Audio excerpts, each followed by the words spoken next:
The large alien ship moved slowly through space above Earth. Captain Vextai stood on the bridge and looked at the blue planet below. His purple skin glowed under the bright lights as he studied the data on his screens. The Zephyrian Empire had visited many worlds, but this one was different. "Sir, we have finished scanning the planet," said Commander Zilnara. She was tall and thin, with 4 arms and golden eyes. "The life forms here are very strange." Vextai nodded and walked to the main display screen. Images of Earth animals appeared one by one. A lion roared silently on the screen. Then came a bear, a shark, and a wolf. The captain made a sound that was like laughing. "These creatures have no armor," he said. "They have no energy weapons. They have no shields. How did they survive so long?" Down in the science lab of the ship, Dr. Kate Johnson watched the aliens study her planet. She was one of 5 humans who had been brought aboard during first contact 3 weeks ago. The aliens seemed friendly then, but now she was not so sure. Kate had brown hair and wore a simple blue uniform. She was a marine biologist from California. When the alien ship first appeared over Earth, she had been one of the scientists chosen to make contact. Now she was beginning to understand why the aliens had really come. "Dr. Johnson," called Zilnara from across the lab, "please explain these animals to us." Kate walked over to where the alien commander stood. On the screen was a video of a pride of lions hunting. The big cats moved with grace and power as they chased their prey across the African plains. "These Lions are apex predators," Kate explained. "They are at the top of the food chain in their area." Zilnara made a clicking sound with her mouth. "But they are so weak. Look at their bodies. No metal plates, no energy shields, no plasma claws. How can they be dangerous?"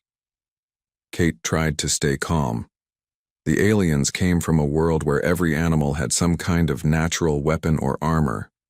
They could not understand how Earth animals could be deadly without technology. "They use teamwork," Kate said. "They are fast and strong. They have sharp teeth and claws." The alien commander walked away without interest. She did not believe that animals without technology could be a real threat. In another part of the ship, Colonel Jake Martinez sat in a small room that was like a prison cell. He was the military officer who had come with the human diplomatic. Team Jake was a big man with short gray hair and serious eyes. He had been a soldier for 20 years. Jake could hear the aliens talking in the hallway outside his room. He did not understand their language, but their tone was clear. They were planning something. The way they spoke reminded him of generals planning a war. The door to his room opened and 2 alien guards walked in. They were soldiers, covered in black armor that looked like insect shells. Their faces were hidden behind dark masks. "Come," one of them said in broken English. "Captain wants you." Jake stood up and walked with them to the bridge. When he got there, he saw Captain Vextai standing in front of a large map of Earth. Red dots marked all the major cities. "Colonel Martinez," the captain said without turning around. "Your planet has many interesting animals. We want to take them to our zoo worlds." Jake felt his heart beat faster. "What about the people who live there?" Vextai finally turned around. His purple face had no expression that Jake could read. "The humans will be moved to farming colonies. You will grow food for the Empire. It is a good deal for your species." "And if we say no?" The captain made that laughing sound again. "You have no choice. Your weapons cannot hurt our ships. Your armies cannot fight our soldiers. We have conquered 100 worlds. Earth will be number 101. Jake looked at the map again. He saw that the aliens had marked places where Earth's most dangerous animals lived. There were marks over Yellowstone where the bears and wolves lived. Marks over Africa where the lions and elephants roamed. Marks over the oceans where sharks and whales swam. The aliens thought these animals were pets. Back in the science lab, Kate watched more videos of Earth wildlife. She saw footage of a great white shark attacking a seal. The alien scientists made bored sounds as they watched. "This creature has no energy weapons," one of them said. "It only has teeth, very primitive." Kate wanted to tell them that those teeth could bite through steel. She wanted to explain that sharks had been perfect killers for millions of years. But she kept quiet and listened. Another alien scientist pointed at a video of wolves hunting in a pack. These animals work together, but they have no armor. One plasma blast would kill them all. Kate thought about all the nature documentaries she had watched. She remembered footage of wolves taking down animals much bigger than themselves. She thought about how smart they were, how they planned their attacks. The aliens saw weakness where she saw deadly efficiency. Dr. Amy Foster sat in another room with the rest of the human team. Amy was a zoologist who studied animal behavior. She was young with red hair and green eyes. She had spent her life learning how animals survived in the wild. Amy had been listening to the aliens talk for days. She was starting to understand their mistake. They judged all life by their own standards. On their homeworld, every animal was born with natural weapons or armor. They could not imagine how an animal could be dangerous without these things. But Amy knew better.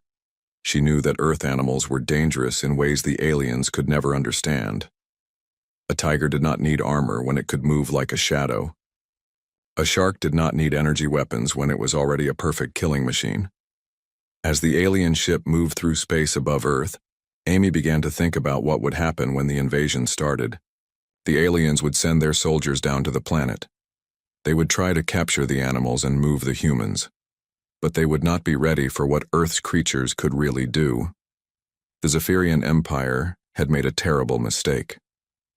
They thought Earth was full of harmless animals and weak humans.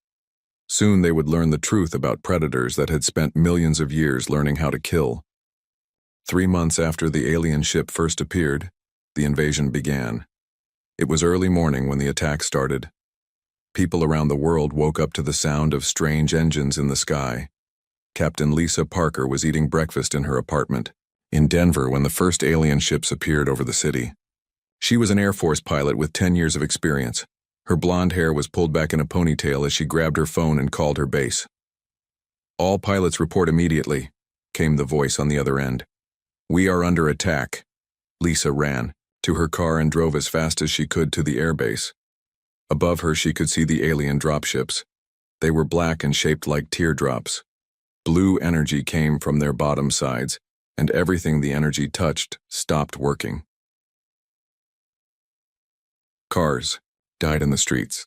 Cell phones went blank. The power went out across the city. When Lisa got to the base, she found chaos. Half of their fighter jets would not start. The ones that did work could barely get off the ground. The alien ships had some kind of weapon that stopped human technology from working right. "We need to evacuate to the backup site," said General Brown, the base commander. He was an older man with white hair and tired eyes. "Our weapons cannot touch their ships." Within 6 hours, most of Earth's major cities were under alien control. The Zephyrian soldiers marched through the streets in their black armor. They moved like machines, fast and deadly. Human armies tried to fight back, but their weapons had little effect. The aliens had energy shields that stopped bullets. They had plasma rifles that could melt through tank armor. Worst of all, they seemed to know exactly where to strike. They hit military bases first, then government buildings, then power stations. By the end of the first day, organized human resistance had collapsed in most places, but not everywhere. In Yellowstone National Park, a group of people gathered around a radio in an old ranger station. The building was made of wood and stone, hidden deep in the forest where the alien sensors could not find it easily. Captain Lisa Parker had made it out of Denver when her base fell. She flew her damaged fighter jet as far as she could before it finally stopped working. Now she sat with other survivors, listening to reports from around the world. "All major cities are under alien control," said Sergeant Ryan Cole. He was a young soldier with dark hair and scared eyes. "But there are still people fighting in the remote areas." Ryan had been on patrol in the mountains when the invasion started. He watched alien dropships land near the cities, but they seemed to ignore the wilderness areas. The aliens were only interested in places where lots of people lived. Dr. Amy Foster sat near the radio with a notebook in her hands. She was one of the few scientists who had escaped when the aliens attacked the research centers. Her red hair was dirty and her clothes were torn, but her green eyes still showed intelligence and hope. "The aliens are making a big mistake," Amy said quietly. "They are only securing the human population centers. They are ignoring the wilderness. Why does that matter? Asked Lisa. We lost the war in one day. Amy looked up from her notebook. Because they do not understand Earth. They think the dangerous things are in the cities. They think the animals out here are harmless. Outside the ranger station, the forest was full of life. Bears moved through the trees looking for food. Wolves howled in the distance. Mountain lions prowled the rocky cliffs. The aliens had seen all these animals on their scans, but they did not think they were important. That was their first mistake. In Florida, another group of survivors was learning the same lesson. Dr. Helen Cruz was a marine biologist who had been studying sharks when the invasion began. She managed to escape to the Everglades with a small group of people. Helen was in her 30s with black hair and brown eyes. She knew the swamps better than almost anyone. For years, she had studied how alligators and other predators lived, in the wetlands. The aliens set up a base near Miami, she told the group, but they have not secured the swamp areas. I do not think they understand what lives out here. The Everglades were full of creatures that could kill a person in seconds. Alligators that could crush bones with their jaws. Poisonous snakes that could drop from trees. Even the insects were dangerous. But the aliens flew over the swamps in their ships and saw nothing worth worrying about. To them, these animals looked weak and slow. Meanwhile, in the cities, the Zephyrian soldiers were setting up their occupation zones. They built force fields around groups of buildings to keep the humans inside. They set up guard posts and patrols to watch for trouble. General Korthak was the alien commander in charge of conquering Earth. He was bigger than most Zephyrians, with silver skin and 6 arms. He had conquered 12 other worlds for the Empire. Korthak stood in his new headquarters in what used to be Washington, D.C. He looked at reports from his commanders around the planet. Everything was going according to plan. The human military has been destroyed, reported Colonel Thexla. We control all major population centers. Resistance is minimal. Korthak nodded his large head. What about the animals? Have your teams begun capturing specimens for the zoo worlds? We have started in some areas, sir, but many of the creatures live in remote locations. Our scientists say we can collect them after we finish securing the humans. This was their second mistake. They thought they had all the time in the world. But in a small town in Alaska, former park ranger Ben Clark was watching something that would change everything. Ben was a big man with a gray beard who had spent 20 years working with wild animals. He knew their behavior better than almost anyone. Ben was hiding in an old cabin when he saw the first alien patrol come through the forest. 6 Zephyrian soldiers walked along a trail, their energy weapons ready. They moved with confidence like they owned the place. But Ben saw something else. He saw brown shapes moving in the trees above the trail. Grizzly bears. 3 of them. They were following the alien patrol, staying hidden in the thick forest. Ben had never seen bears act this way before. Usually they stayed away from anything that seemed dangerous. But these bears were different. They moved like they were hunting. The alien patrol stopped to rest near a small stream. They took off their helmets and drank from their water supplies. They talked in their strange language and seemed relaxed. The bears watched from the shadows. One of the aliens wandered away from the group to look at some trees. He was curious about earth plants and wanted to take samples. He walked about 50 feet from his friends, still talking to them over his radio. That was when the first bear attacked. The grizzly came out of the trees like lightning. It weighed over 800 pounds and could run faster than a horse. The alien soldier saw it coming and tried to raise his weapon, but he was too slow. The bear hit him like a truck. Its claws went through his armor like it was made of paper. The alien screamed once, then went quiet. The other soldiers heard the noise and came running. They found their friend on the ground and the bear standing over him. They raised their plasma rifles and fired. The energy blast hit the bear, but the creature was already moving. It dodged most of the shots and charged at the nearest soldier. The other 2 bears came out of hiding and joined the attack. In less than 2 minutes, the entire alien patrol was dead. Ben watched from his hiding place with his mouth open. He had seen bears fight before, but never like this. The bears had worked together like a team. They had been smart about it, waiting for the right moment to strike. But the strangest part was what happened next.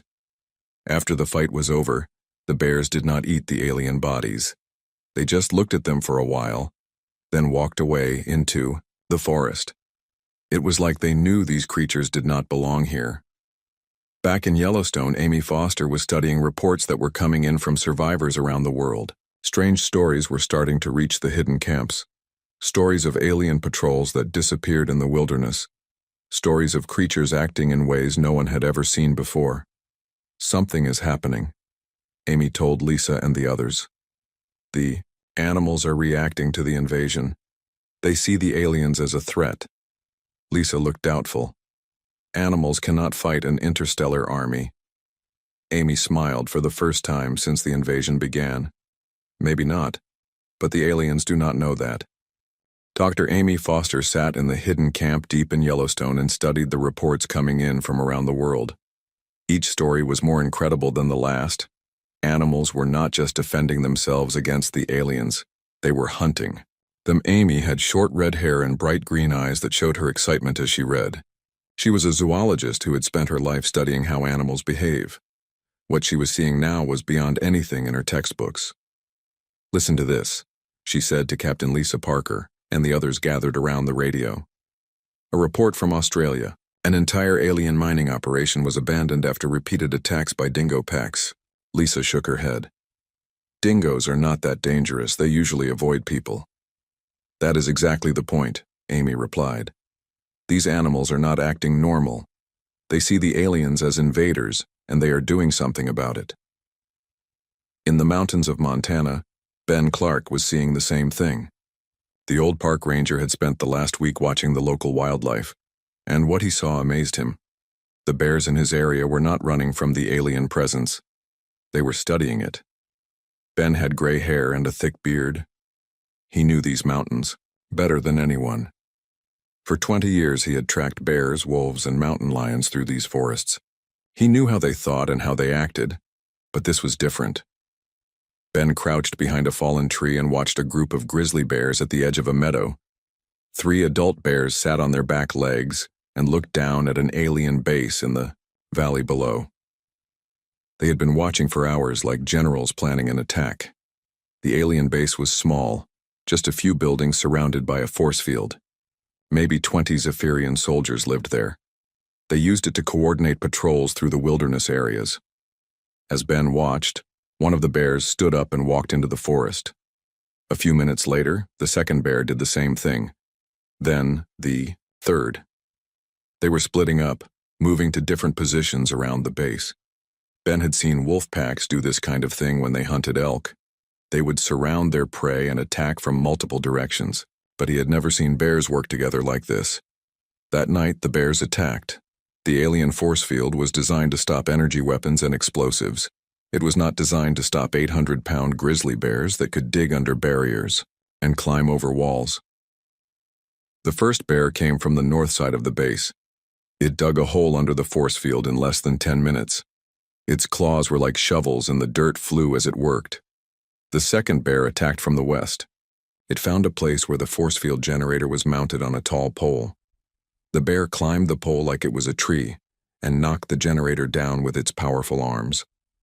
The third bear waited until the force field failed, then charged straight through the front entrance. The alien soldiers inside the base panicked. They had weapons that could destroy tanks, but they had never trained to fight wild animals in close quarters.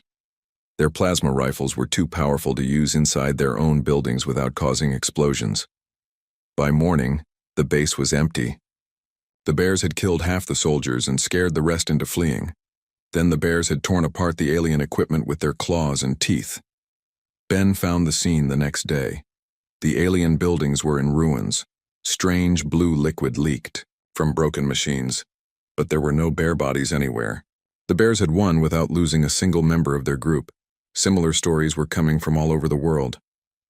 In Africa, Dr. Steve Rodriguez was working with a group of survivors near the Serengeti. Steve was an animal behaviorist who had come to Africa to study lions and elephants. When the aliens invaded, he found himself trapped in the wilderness with a small group of tourists and guides. Steve was a thin man with dark hair and serious brown eyes.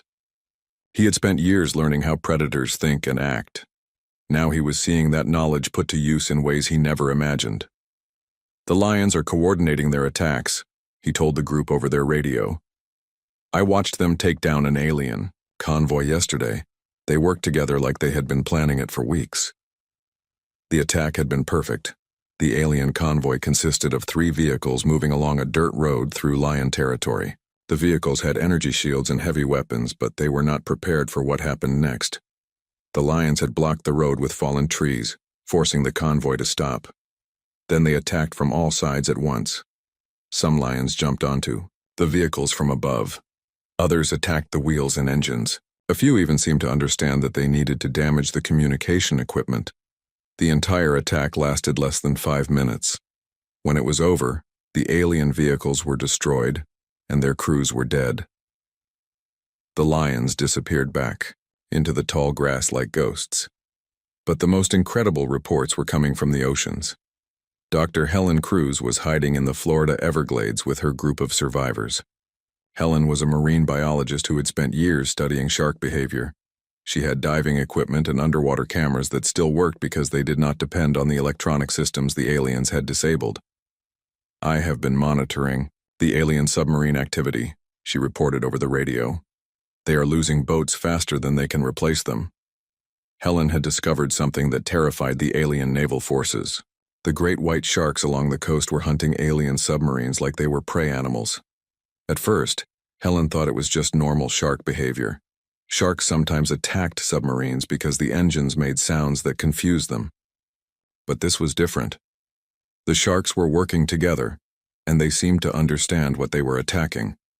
Helen had underwater video of a coordinated attack by 6 great white sharks on an alien patrol boat. The sharks had surrounded the boat and attacked it from different angles. Some hit the engines while others damaged the hull. They kept attacking until the boat sank. The aliens tried to fight back with underwater weapons, but sharks are fast and smart in their home environment. They could dodge energy blasts and attack from blind spots that the aliens could not cover. Even more incredible, other sea creatures were joining the fight. Orcas, the killer whales, had started ramming alien ships with their massive bodies. Dolphins were using their echolocation to find hidden alien submarines, and then calling in larger predators to attack them. The ocean had become a hunting ground, and the aliens were the prey. Back in Yellowstone, Amy Foster was trying to understand what was happening. She had reports of coordinated animal attacks from every continent: bears in North America, lions in Africa, sharks in the oceans. Even smaller predators like wolves and coyotes were joining the fight. "It is like the entire planet is defending itself," she said to Lisa and the other survivors. "But how are they coordinating? How do animals on different continents know to attack at the same time?" Lisa looked at the reports spread across the table. As a military officer, she understood tactics and strategy. What she was seeing looked like a coordinated military campaign. "Maybe they are not coordinating," Lisa said slowly. "Maybe they are just all reacting to the same threat in the same way." Amy nodded. "Predators have been evolving on this planet for millions of years. They know how to recognize danger, and they know how to eliminate it. The aliens had made a critical error. They had judged Earth's animals by the standards of their own world, where every creature had technological enhancements.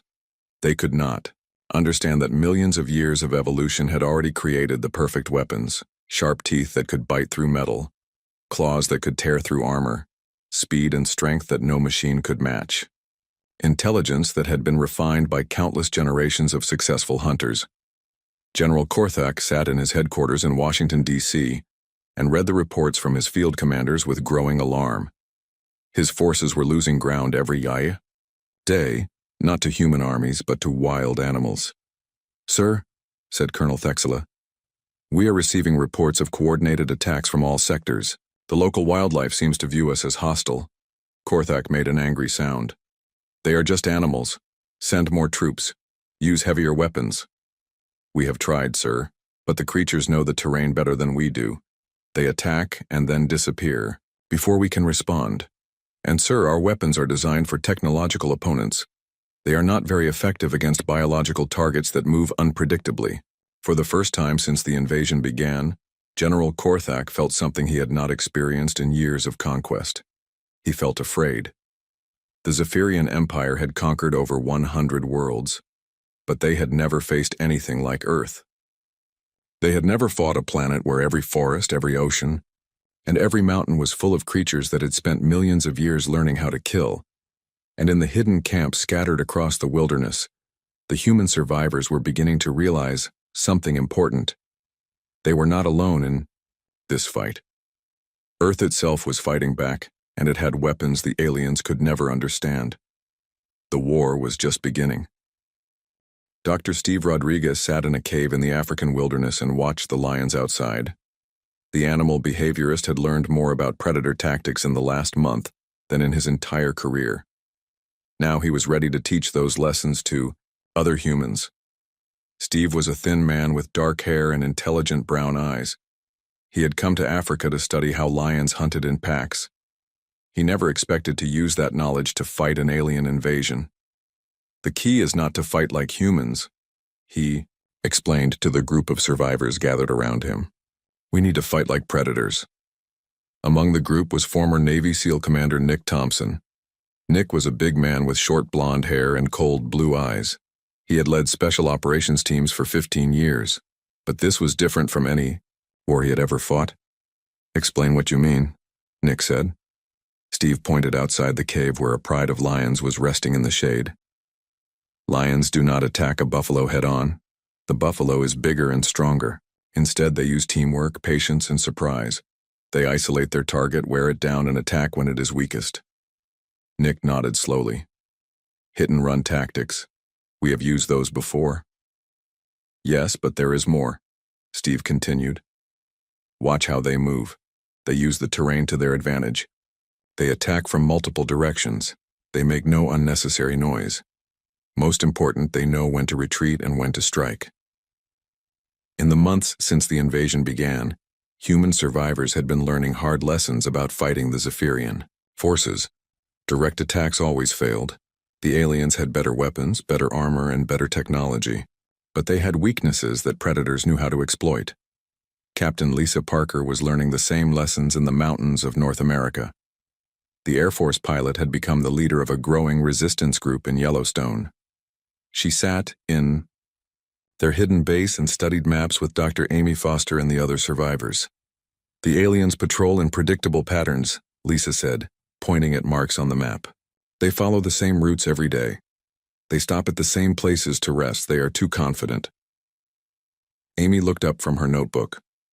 That is exactly what prey animals do when they do not know they are being hunted. They become comfortable and make mistakes. Over the past weeks, Amy had been studying not just animal behavior but human behavior too. She watched how the survivors adapted to living in the wilderness. She saw how they learned to move quietly, to hide their scent, to think like hunters instead of soldiers. We need to become apex predators, Amy said quietly. The aliens think they are at the top of the food chain. We need to show them they are wrong. The first major human success came in South America. Captain Tony Garcia had escaped from the fall of Buenos Aires with a small group of soldiers and civilians. Tony was a special forces officer with black hair and dark eyes, who spoke 3 languages and had survived combat in 5 different countries. Tony had been studying how jaguars hunted in the Amazon rainforest.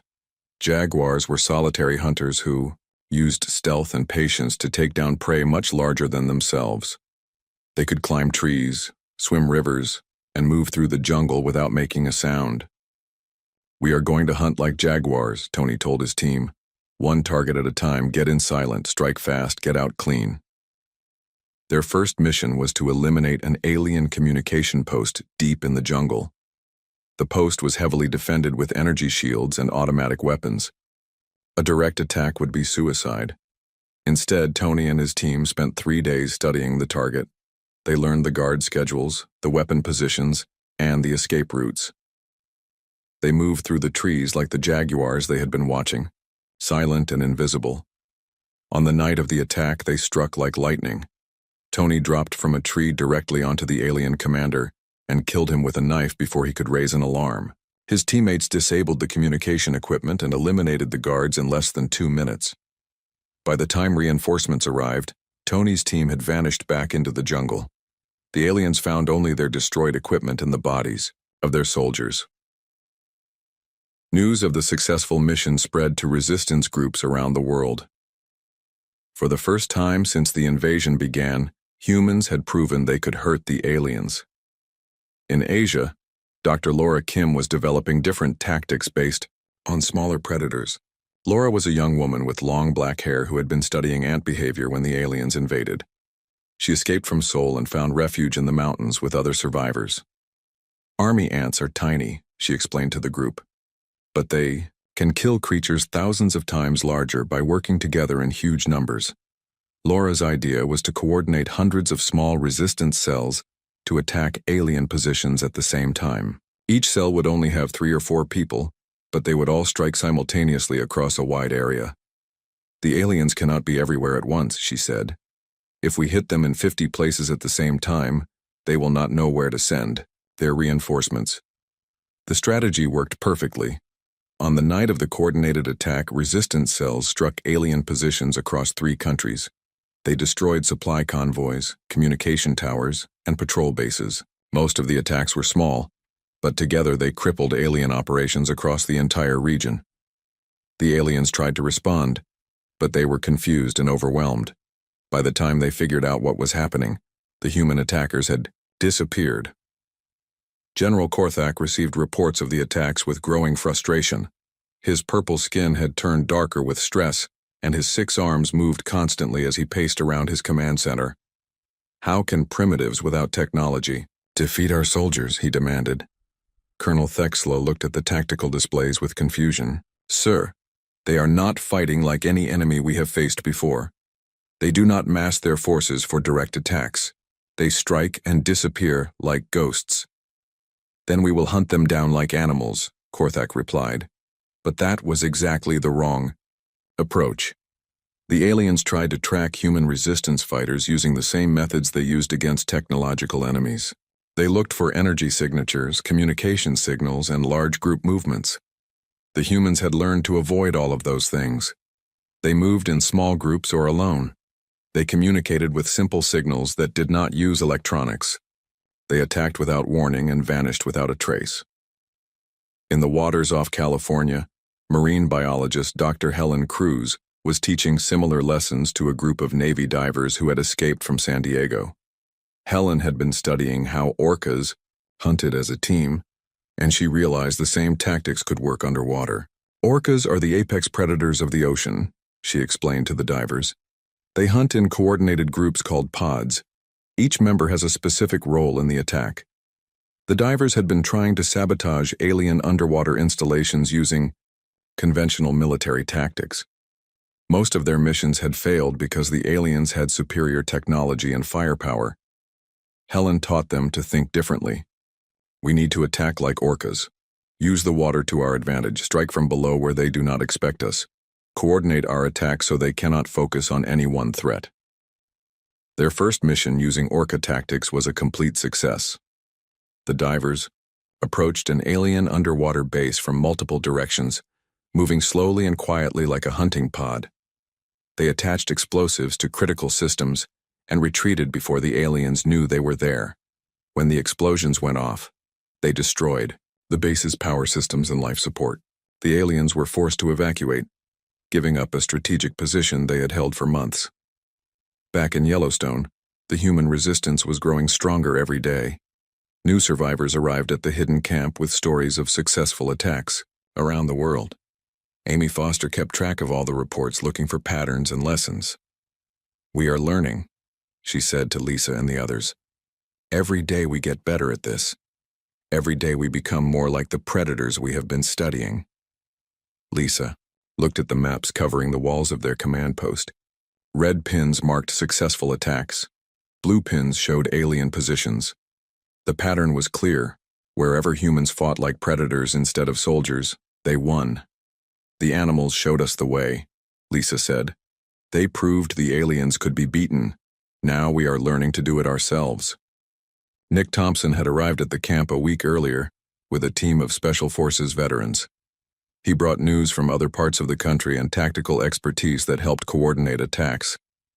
The aliens are starting to make mistakes, he reported. They are pulling back from the wilderness areas. They are concentrating their forces around the cities where they have the humans trapped. Amy smiled. They are doing exactly what prey animals do when they are under pressure. They are gathering together for protection, but that just makes them easier targets for coordinated attacks. The resistance was learning that humans had advantages the aliens did not understand. Humans had lived alongside Earth's predators for millions of years. They knew how these creatures thought and acted. They could learn from them and adapt their tactics. But more important, humans had something the Zephyrians lacked. They had the intelligence to understand what they were fighting for, and the determination to never give up. The aliens had conquered over 100 worlds, but they had never faced an enemy like Earth. They had never fought a species that could learn from every creature on their planet and turn those lessons into weapons of war. The final battle did not begin with armies clashing or ships firing at each other. It began with a sound that made the alien invaders stop and listen in fear. It was the sound of Earth itself waking up. Dr. Amy Foster stood on a hill overlooking the ruins of Denver and heard it first. A low howling that seemed to come from everywhere at once. It was not just wolves, though their voices were part of it. It was the sound of every predator on the planet calling to its kind. Amy had red hair that moved in the wind as she listened. Her green eyes were bright with understanding. For months she had been studying how animals and humans were working together to fight the aliens. Now she was seeing something that amazed even her. They are talking to each other, she said to Captain Lisa Parker, who stood beside her. Lisa was the Air Force pilot who had become a leader of the human resistance. Her blonde hair was tied back and her face showed the stress of months of warfare. What do you mean? Amy pointed toward the city below where alien forces had built their main base. The animals. They are coordinating across the entire continent, maybe across the entire planet. In the forests around Denver, packs of wolves were moving toward the city. From the mountains came bears and mountain lions. From the rivers came no sound, but Amy knew the predators there were moving too. The aliens had made their final mistake. They had gathered their remaining forces into a few large bases, thinking this would make them stronger. Instead, they had made themselves perfect targets for the kind of coordinated attack that Earth's predators did best. Colonel Jake Martinez had escaped from alien captivity 3 weeks earlier. The military officer had gray hair and serious eyes that had seen too much war. He stood with Amy and Lisa on the hill, watching the alien base through binoculars. I count at least 5,000 Zephyrian soldiers down there, he said, plus their vehicles and aircraft. If we attack that directly, we will be destroyed. Amy smiled. We are not going to attack it directly. We are going to let Earth do it for us. The plan had been developing for weeks as resistance groups around the world shared information and coordinated their efforts. It was based on something Amy had learned from studying pack hunters. The most successful predators did not just work with their own species, they worked with other predators too. In Africa, lions and hyenas sometimes hunted together when facing large prey. In the ocean, different species of sharks would coordinate attacks on whale carcasses. Even birds would work with ground predators to flush out prey. Now, for the first time in history, every predator on Earth was working together.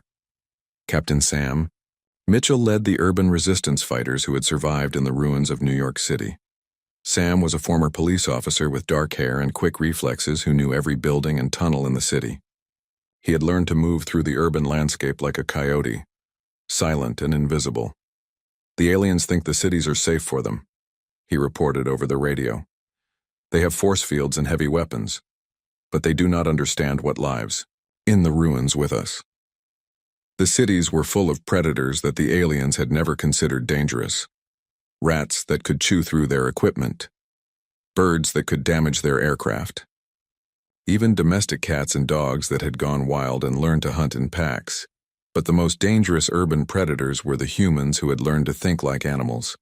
Sam's team had spent weeks studying how urban coyotes survived in big cities. The animals used storm drains and subway tunnels to move unseen. They knew which buildings were safe and which were dangerous. They had learned to avoid detection while hunting in the middle of human civilization. Now the humans were using those same tactics against the aliens. Dr. Helen Cruz was coordinate the ocean part of the attack from her base in the Florida Everglades. The marine biologist had dark hair and intense brown eyes that showed her excitement as she watched her underwater cameras. "The whales are moving into position," she reported. "I have never seen anything like this. Sperm whales, orcas, even blue whales, they are all heading toward the alien naval bases." Helen had discovered something incredible in her months of studying alien animal conflicts. The whales could use their echolocation to see through alien cloaking technology. Their sonar was more advanced than anything humans had ever built. But more than that, the whales seemed to understand that the aliens were a threat to their entire planet. They were not just defending their territory anymore, they were going to war. The attack began at sunset on a day in late autumn. It started in the wilderness areas and moved toward the cities like a wave of teeth and claws. In the mountains around Denver, Ben Clark watched the first wave attack the alien outer defenses. The old park ranger had gray hair and a thick beard, and his eyes showed amazement at what he was seeing. Grizzly bears charged out of the forest toward the alien perimeter, but they were not charging blindly. They moved in coordinated groups, attacking different sections of the fence at the same time. Above them, mountain lions jumped from tree to tree, using the high ground to attack alien guard posts. Wolves ran alongside the bears, using their speed to get around the alien flanks. But the most incredible part was how they worked with the human resistance fighters. Captain Tony Garcia had brought his team up from South America for the final battle. The Special Forces officer had learned jaguar tactics in the Amazon, and now he was using them in the Colorado mountains. As the animals attacked the alien perimeter, Tony's team moved through the chaos like ghosts. They used the confusion to get close to the alien command posts and disable their communication systems. The aliens tried to coordinate their defense, but they could not talk to each other. Their radios were jammed, their computers were destroyed, and their officers were under attack by creatures they still did not understand. In the sky above the battle, something even more incredible was happening. Dr. Laura Kim had made contact with flocks of ravens and hawks that were working as scouts for the ground forces. Laura was the young scientist who had studied ant behavior in Asia. Now she was in Colorado, coordinating with birds that seemed to understand the battle plan better than some human soldiers. The birds flew over the alien base and reported back with cries that the other predators seemed to understand. They showed where the alien weapons were placed, where the guards were stationed, and where the weak points in the defenses could be found. General Korthak stood in his command center in the middle of the base and watched his defenses crumble. The purple-skinned alien commander had 6 arms that moved frantically as he tried to coordinate his forces. "Sir, we are under attack from all directions," reported Colonel Thexela. "But we cannot identify the enemy forces. Our sensors show thousands of targets, but most of them appear to be local wildlife." Korthak made an angry sound. "Wildlife cannot destroy our army. Send out the heavy weapons units." But when the Zephyrian heavy weapons teams left the safety of the base, they found themselves facing something they had never trained for. They were designed to fight other armies with tanks and aircraft. They were not designed to fight an entire planet full of creatures that had evolved to kill. The alien war machines were powerful, but they were also loud and slow. The predators attacking them were fast and silent. Wolves ran between their legs and damaged their power systems. Bears climbed onto their backs and tore apart their weapons. Birds dove from the sky and damaged their sensors. Most important, the human fighters moved with the animals like they were part of the same pack. Nick Thompson led his Special Forces team in an attack on the alien aircraft. The former Navy SEAL had learned from studying how orcas hunted together, and he used those tactics to coordinate his assault. His team attacked the alien landing pad from multiple directions at the same time. Some fighters disabled the aircraft engines while others destroyed the fuel supplies. A few specialized in attacking the alien pilots as they tried to reach their ships. The attack was perfectly coordinated, and within minutes the entire alien air force was destroyed on the ground. But the most decisive moment of the battle came when the ocean predators joined the fight. Dr. Helen crews had been working for weeks to coordinate with the sea creatures off the coast. Now, as the land battle reached its peak, the ocean erupted with activity. Massive sperm whales surfaced near the alien naval bases and used their sonar to locate hidden submarines. Orcas worked in coordinated pods to ram alien ships and damage their hulls. Even smaller predators like dolphins and sharks joined the attack, but the whales brought something else to the battle. Their echolocation could penetrate the alien base's force fields and show the defenders exactly where to strike. Amy Foster received the information from Helen over the radio and passed it on to the attacking forces. The whales can see inside their base. They are showing us where their power generators are located.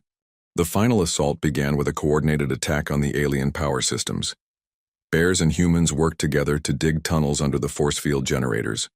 Birds and human snipers attacked the guards at the same time. When the force fields finally failed, every predator on the battlefield charged at once.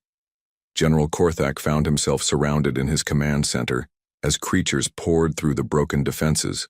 Grizzly bears smashed through the walls. Wolves ran through the corridors. Human fighters appeared like ghosts and disappeared just as quickly.